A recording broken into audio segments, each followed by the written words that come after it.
Hello, hello. I am Christine Coe. This is Amaze Live, and I'm so excited for our first mother-son guest pairing, Michelle and RJ Rawcliffe. Hi, how are you? Hi. Good, thanks. This is crazy. I just love it. I'm so excited to talk to you, both of you. I've heard a ton about you. I know that sounds a little weird, but it's true. I have. And, just as we're getting started here, what I was hoping to talk to you about today is normalizing sex ed conversations, whether it's at home, out in the world, whatever. As you guys probably both know, this is a topic that is sort of mysteriously so difficult for so many people. It's something, our bodies, we're living in them every day, but it's definitely a struggle. And so one of the things we're really passionate about at Amaze is trying to help people get past the awkward and just have the conversations. So I would love if both of you could, I gave you that super quick intro just about your relation to one another. People might be wondering from the last names, but I was wondering if you could each just quickly introduce yourself and tell us a little bit about your background and why you are into, sort of promoting comprehensive sex ed. Oh, you want me to go first? Sure.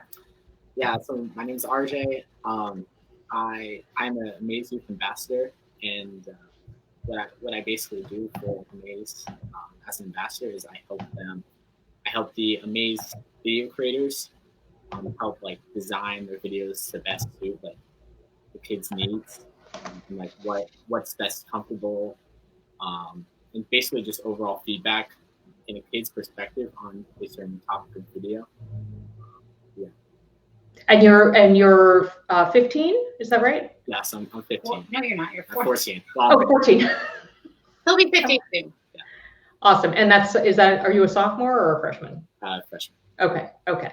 Awesome. So my background with sex ed is I've always been curious about the things that people don't really talk about. And even when I was a kid, I always wanted to know more. I remember being in high school and having people talk about sex, and I always was confused why no one was talking to us, to the students. Mm-hmm. And I even started interviewing my friends and anyone I could talk to in school about what they thought it meant and what they thought their first time would be about and what that would be like or how they wanted it. So I was always trying to talk to people about it. And then when I was in college, I really started to figure out that this was my thing. I was teaching safer sex classes on campus to fraternities and sororities. And that kind of really threw me into what it was like to teach sex ed. Especially it was in the early 90s when the AIDS epidemic was really becoming more aware of what everyone knew. Their knowledge of it was increasing. So it was during that time, and I was going into fraternities and sororities and going into dorms and teaching about it, and I loved it. So I transferred schools and thought I really want to do this in school. So I went for my health ed degree, and that really it's just been, ever since I was a kid, I've always been interested in sex ed and wanting to know the truth about everything that we should know. Well, so this is totally fascinating. So when you were in high school, do you think that curiosity, were your parents open in conversation or not? As many parents were not. And do you think that was the spark, or do you think there was a particular spark, or it was just something that was in you? I don't know. I can remember as a kid going into the supermarket and looking at the books, and that book, Everybody Poops, came out, and I loved it. And I used to go into the book section while my mom was grocery shopping, and I would go and I would look at it, and I would look at the pictures, and I loved it. So I think, I don't know, it was always there. My mom used to bring home articles from her work at the hospital on various sex ed topics like chlamydia. I remember her bringing home an article about chlamydia, and I loved it. I read it. So she would kind of feed my knowledge, and I always felt comfortable asking questions about bodily functions and everything that isn't probably the norm to talk about. I wanted to talk about as a kid. I've always been like that. So, and I think the fact that they were open and accepting to that, yep, that allowed me to fuel my curiosity. That is really cool. And speaking of questions, I just wanted to, I forgot to say this at the beginning. I'm seeing people start to join into the broadcast. And if you have questions for Michelle and RJ, Michelle is a sex educator, health educator, and RJ is a freshman, a 14-year-old who is a member of the Amaze Youth Ambassador Squad. I'm just calling it a squad, even though that's not officially what it's called. And just like, it's so cool to have this, you know, mother-son pairing that's so committed to comprehensive sex ed. I love it so much. So, so yeah, issue up a high five, drop a comment, drop a hello, anything you like, and I'll get the message through. So this is a perfect segue to both of you, actually. I want to talk a little bit, only as much as you want to disclose, about, you know, given this background that you have, Michelle, and given that, you know, this environment that you have grown up in, RJ, I'm curious, first, Michelle, how this work that you've had and this lifelong curiosity has kind of shaped the sex ed experience at home. And then RJ, I'm sort of curious if you have like a first memory of like an earliest sex ed topic. Again, only as much as you want to disclose. Yeah. Well, I think I haven't done everything right. I make mistakes, and I think learning, we have the ability to communicate when I make those mistakes, or RJ's really good about, he'll even say to me sometimes, we had a conversation about a topic last year where he said, I'm really surprised you reacted that way. I thought you were going to be really mad. And so he's also really good at affirming when I do something right, but he will call me out when I do something wrong. So I think we have that relationship. I will say that with my other child, we may not have as open of a relationship like that. So every kid is different, and I've made mistakes. But I think being neutral and not reacting, that I learned as a teacher, because you have children coming up to you and they'll either for shock value ask you a question that just will take your breath away. But they also have some pretty serious stuff going on in their lives. So not reacting, I've gotten better at doing that over time, just being neutral and taking it all in and listening. And I think that's one of the things that shaped how we have our conversations, is being open to feedback, being neutral. And then unfortunately, I know the data that's out there about what kids are doing. And actually, Amaze just posted a link to a CBS special, Speaking Frankly. Yes. So I'm aware of all the risks that my kids are facing. And so that triggers me to have those conversations, or maybe find those teachable moments. Because I look at the data all the time to shape my teaching. It's also going to shape my parenting as well. And I also have the resources available to look at, well, how do I have that conversation with my kid? And Amaze has actually been really wonderful in helping me have those conversations with my kids. That's awesome.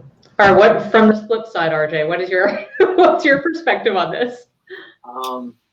It's pretty much what my mom said. It's always been like, you know, open, honest conversations, and we usually get the chance almost every single night to talk, and it's never been, the talk has never been just one long conversation. It's always been a bunch of brief little mini conversations, if you will, and it's tidbits. Yeah, tidbits.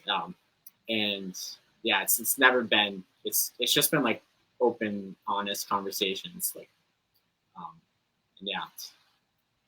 That's awesome. That's awesome. I was just thinking as you were talking, because as we talked about before we hopped online, I have a daughter who's a year older than you, and I think she pretty much knows that anytime we hop in the car, I'm going to talk about something. That's kind of our prime place for conversation. You can't run anywhere. Yeah, it's true. It's true. You're a captive audience. It's so good. So I'm really curious. Well, first of all, I think like hashtag communication goals. I love it. And I love that even, I think that's just one of the messages we really try to get across to people, is that it's never just one talk. It's a whole bunch of little ones across life. And that's just how it is. So I love that you guys have been doing that for so long. Okay, yes, I have a question first. I'm going to pop it up. Hold on a second. So Megan, and I'm sorry, my glasses, I'm like leaning forward, but Megan Morse asked, please share your go-to resources available to parents and children. So do either of you have some key things you want to call out, or? Here's my resource. I did buy, I think, every sex ed puberty book that is in publication for my kids, but they won't read them. He'll just ask me. Uh-huh. A lot of times I'll go look up the information, and I love Amaze. I like Sex Etc., which is for older, for teenagers, and that's written for teens by teens, and it's monitored by adults. And I found that that's really good, even for me to see what the kid perspective is. For data, I look at CDC data. Other go-to, I love Peggy Orenstein's books. Girls and Sex. Boys and Sex is coming out soon, which I've kind of sent all my mom friends those books. I've told them to read it, even if they don't connect with girls and sex, they should still read it as a parent, I think. Yep. So books, I've got a lot of them that I lend out to parents, a lot of puberty books. But Amaze really is a great resource. That's great. And Megan, if you're still on the line, I will drop links to all the things that Michelle has mentioned. And I also cannot emphasize enough, if you have younger kids or a little bit younger, that Roby Harris is like amazing. And, you know, those illustrated books have been a cornerstone of our coffee table. I just kind of leave them hanging around. Okay, that's awesome. Thank you for the question, Megan. So I'm curious, I feel like with all the work that I've been doing with Amaze over the last several years, there are just always some like certain topics that just are like really super popular all the time. But I'm curious, you know, for you two, both from the perspective as, you know, an educator and then, you know, being a teenager, RJ, like what are some of the top, like the hot topics right now for, that you guys are seeing people talking about?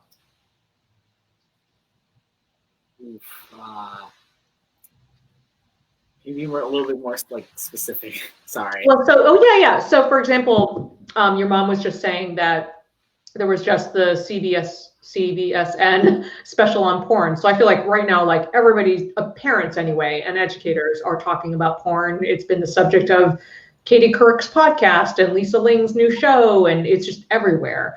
So I was just curious if there's like, you know, whether it's, I don't know, contraception or vaccines or whatever, if there's just, are people chattering about certain topics right now? Yeah. I would feel a lot more comfortable saying it if it wasn't on a live, but oh, you can be really general and not specific at all. Because I won't go into specifics, but yeah, sex in general, porn, how do I say, kind of like transgender, yes, like all of that. That's a big hot topic. You said relationships. Relationships, yes. Yes. That's probably one of the biggest ones is relationships and just in general. Yeah. How about you, Michelle? Are you seeing parallel kind of to what RJ just said about topics? I am. I think that talking about porn is huge among parents and among health teachers. Also, consent, I think, is still a hot topic because I think with teachers and parents, we get overwhelmed with the topic, but it's really not that hard to teach, but I think, or talk about, but I think we get overwhelmed because we want to make sure we're saying everything correctly. So I think that's a big one too. But I think what I'm seeing is the discrepancy in knowledge and skills among kids. It's hard to have a conversation where everyone's on the same page and everyone is at the same I guess level or knowledge. Some students have never had some of these conversations at home for whatever family values, which is their family values, and some have had the complete opposite. They've talked about everything. So I think in school, the questions that kids may have are going to stem from their background and what they choose to talk about. And I think that's why there's such a wide variety of things.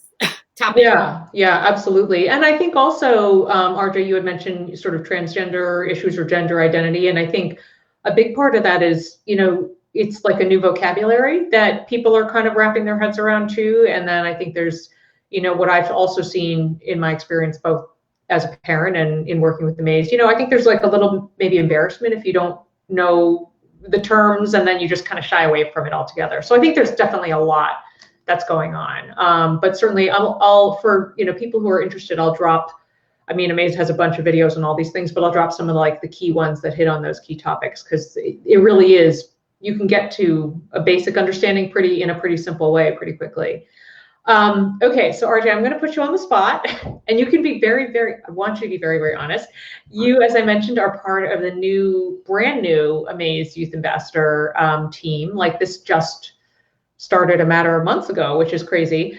I'm so curious because I'm actually not involved in that at all. So I would love to hear how your experience with that has been and what you've been doing with the group. Oh, it's an awesome experience. We mainly all the kids in the Maze in the ambassador program are just really awesome kids, and it's such a diverse sort of group, if you will. And we meet every single month, and we discuss. We meet with the Amaze supervisors of the program, and we will go over certain videos that they haven't published yet, that we'll go over and we'll review, and we'll provide surveys and feedback based around those videos. And it's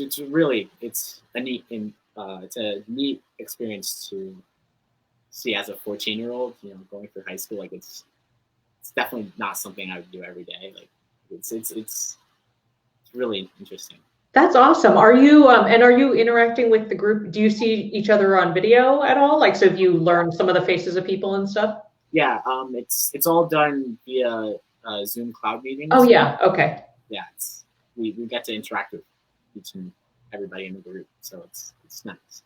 I just have to say I'm so just impressed. I had a chance to kind of interface with a couple of the ambassadors just at the early stages, and I'll be pretty plain. I don't think at 14 years old I was doing anything particularly that interesting or impactful. So high five to you and the team, because wow, it's just so awesome. And I love that, obviously the core of the videos are geared towards tweens and teens. So the idea that you guys are providing real-time feedback on that is just, it's really, really cool. Yeah.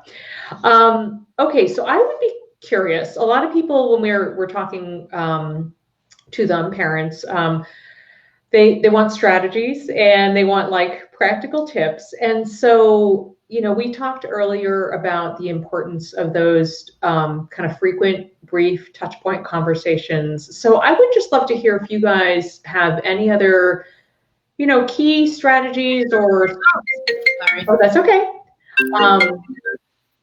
That's what happens in a live. It's all good.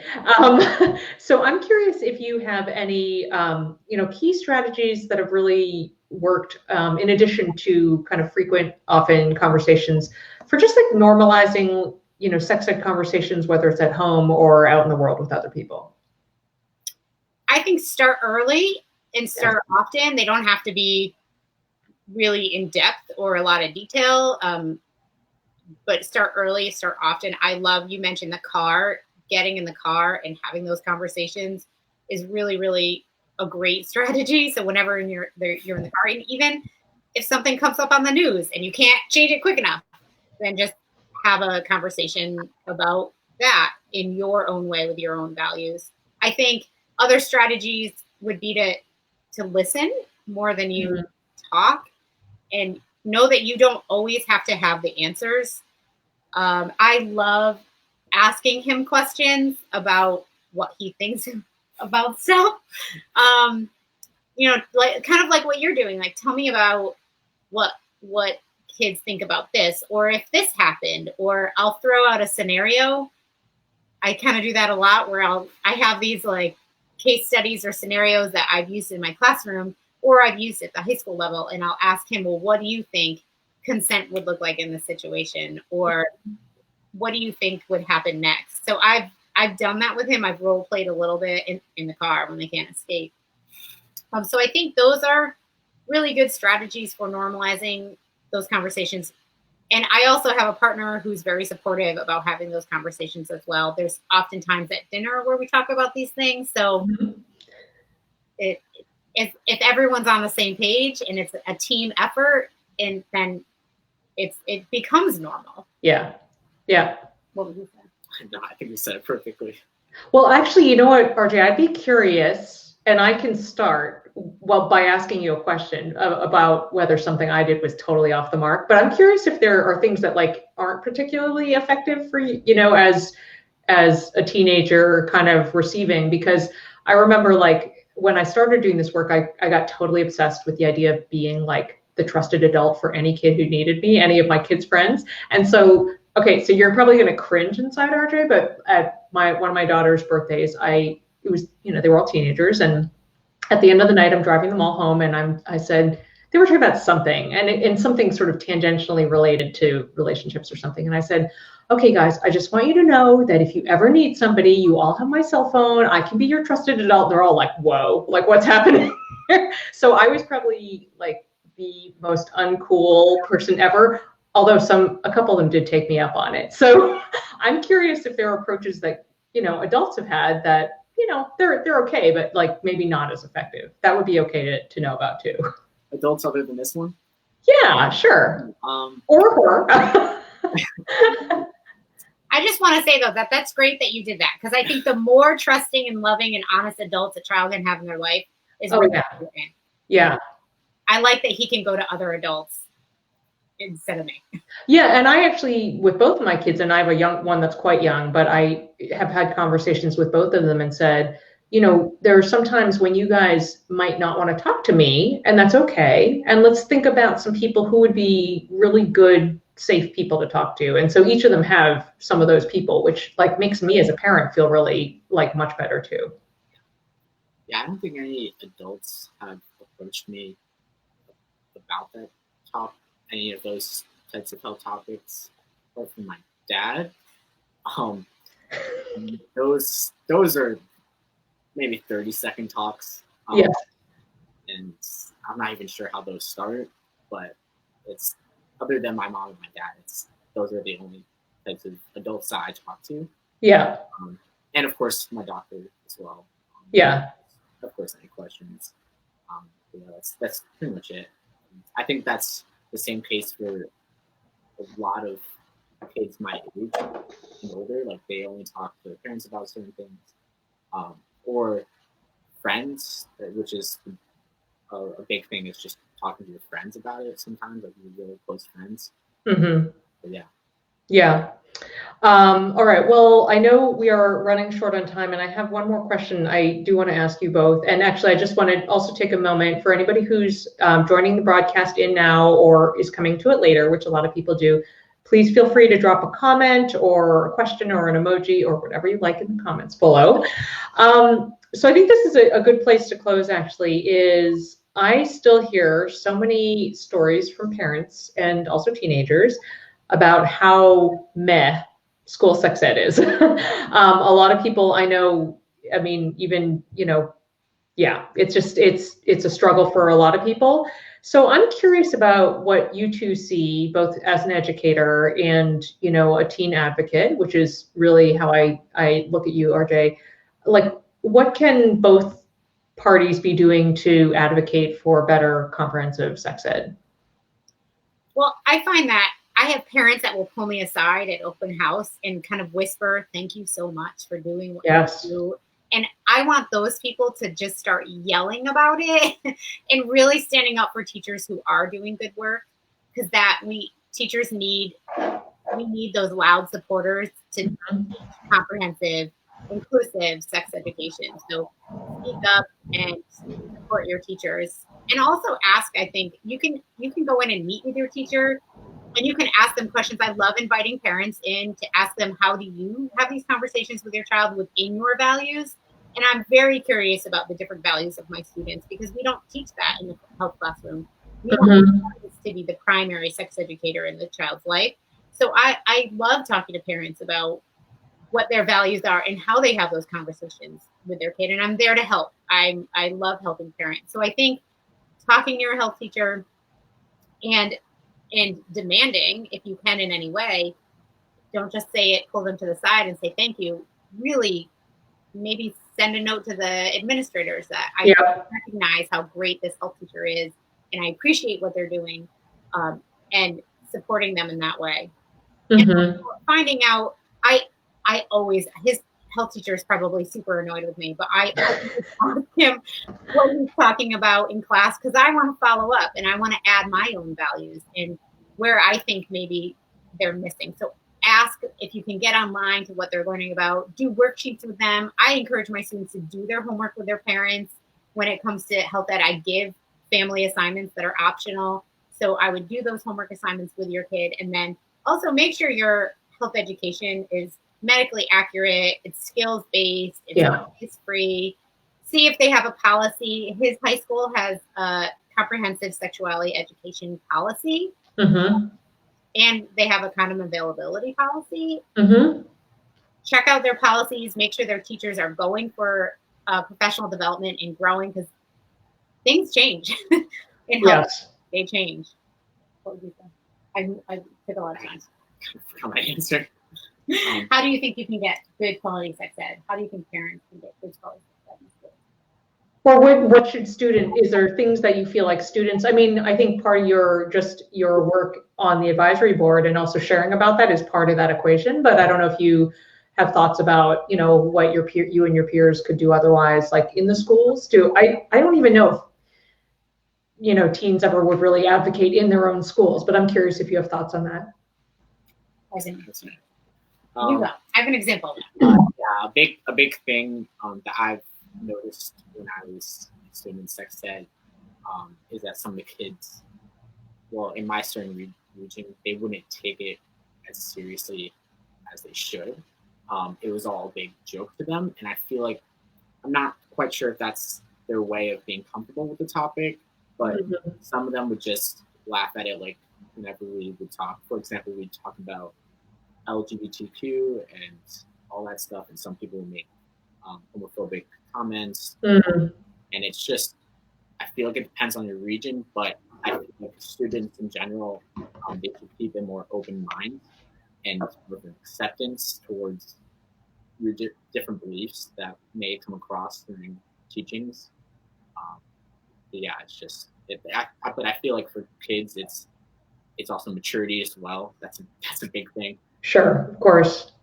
Yeah, and I think what, you touched on something very important there, RJ, which is also like about, allyship and how to be, it's kind of scary, like when somebody is making those comments, to kind of stand up and say, that's actually not really cool. But I mean, that's a piece of it too, whenever a person can get there. So, and Michelle, did you have a story that you wanted to tell? I did. Students have a powerful voice, and the students in our local high school, they went to the board and presented on the data of STDs in our state, and they also suggested things that they wanted to see change. They wanted quality, comprehensive, honest sexuality education, and they also wanted condoms available. So they presented to the Board of Trustees, and they got those policies put in place. So students have a powerful voice, and it's their education, and it's their right to honest, inclusive education. And they can, in any way, find a champion who will support them, and then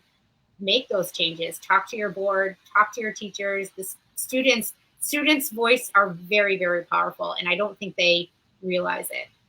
Yeah, I think that is absolutely true, and like the perfect way to close. So Michelle and RJ, I cannot thank you enough for, doing the after school hustle and making this happen today. It was just such a joy to talk to you both, and you're like such a tremendously inspiring pair, and I'm really glad to have had this time with you. So thank you so much. Well, thank you for everything you're doing. Yeah, you're welcome. And again, if you're coming to this broadcast, after the fact, which I know a lot of people do, and you have questions for Michelle and RJ, please drop them in the comments and I'll see them to where they need to get going. And otherwise, we'll see you next time. Thanks, everybody. Thank you. Thank you.